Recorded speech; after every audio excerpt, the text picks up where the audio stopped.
Assalamualaikum adik-adik. Jom cuba jawab soalan berikut.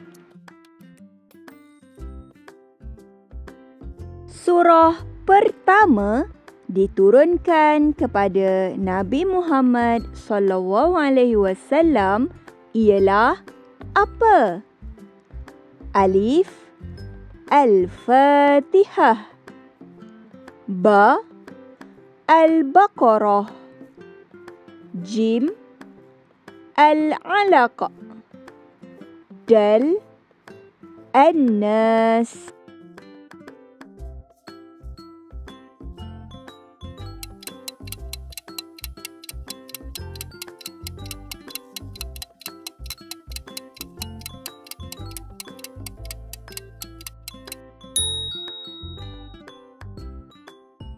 Letakkan jawapan adik-adik di ruangan komen. Jangan lupa like, komen, share dan subscribe untuk soalan seterusnya. Assalamualaikum.